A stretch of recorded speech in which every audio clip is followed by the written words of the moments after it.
வீடியோக்கள் வகை வகையாக காணொலிகள் வந்தாலும் அதனையெல்லாம் பொய் என்று நிரூபிப்பதற்கும் மக்களுக்கு மெய் எது என்பதை காண்பிப்பதற்கும் என்னை போன்ற உடன்பிறப்புகள் இருக்கின்றவரையும் இனிமேல் கழகத்தில் இணைகின்ற உடன்பிறப்புகள் இருக்கின்றவரையும் இந்த திராவிட முன்னேற்ற கழகத்தை எந்த கொம்பனாலும் தொட்டு கூட பார்க்க முடியாது என்பதுதான் இங்கு நிதர்சனமான உண்மையாக இருக்கிறது.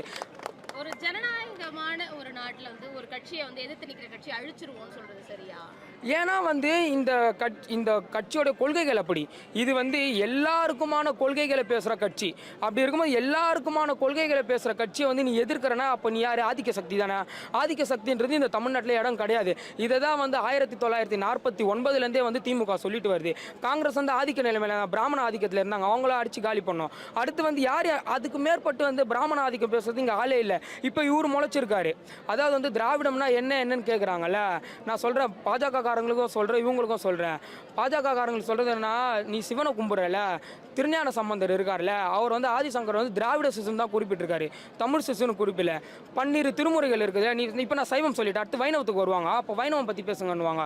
12 திருமுறைகள் இருக்குதுன்றீங்களே, 12 திருமுறைகளை ராமானுஜர், அதாவது கலைஞரின் கைவண்ணத்தில் காவியமாக எழுந்த ராமானுஜர் திராவிட வேதம் தான் சொல்கிறாரு. அப்படி இருக்கும்போது நீ எந்த இதில் திராவிடம் இல்லைன்ற ஏன் சரி. இப்போ இன்னொரு ஒரு கேள்வி வைக்கிறாங்க, தமிழ்நாட்டில் மட்டும்தான் திராவிடம் இருக்குது, மற்ற தமிழ்நாட்டில் திராவிடம் இருக்கிறதுனால தான் தமிழ்நாட்டில் மத கலவரம் வர்றதில்லை.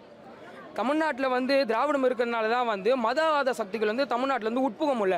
மீதி பாருங்கள், ஆந்திராவில் பாருங்கள், கர்நாடகா பாருங்கள், கேரளாவில் கூட பாருங்கள், கோபி இவரை மதவாத சக்திகளை ஆக்கிரமிச்சு அங்கேயும் மதவாத சக்திகள் உட்புகுந்துச்சு.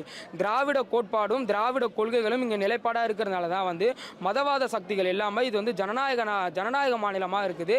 தலைமைக்கு அதாவது என்ன சொல்கிறது, எப்போவுமே மத்திய சர்க்காருக்கு தமிழ்நாடுன்ற ஒரு தலைவலியாக தான் இருக்கும். அது எதற்கான தமிழ்நாடு எல்லாருக்கும் எல்லாம்ன்ற கோட்பாடு பேசும். அதனால தான் இன்னைக்கு வரைக்கும் தமிழ்நாடு எல்லாத்துலேயுமே தனித்துவமான மாநிலமாக இருக்குது. அதாவது இப்போ ரீசெண்டாக சென்ட்ரல் ஒரு ஷெட்யூல் கொடுத்துருக்காங்க. சென்ட்ரலில் இருக்கிறது இங்கே இருக்கிற ரூலிங் பாக்கெட்டுக்கு அகேன்ஸ்டான பார்ட்டி. அவங்களுடைய ஷெட்யூல் என்ன சொல்லுதுன்னா, அக்ரிகல்ச்சரில் தமிழ்நாடு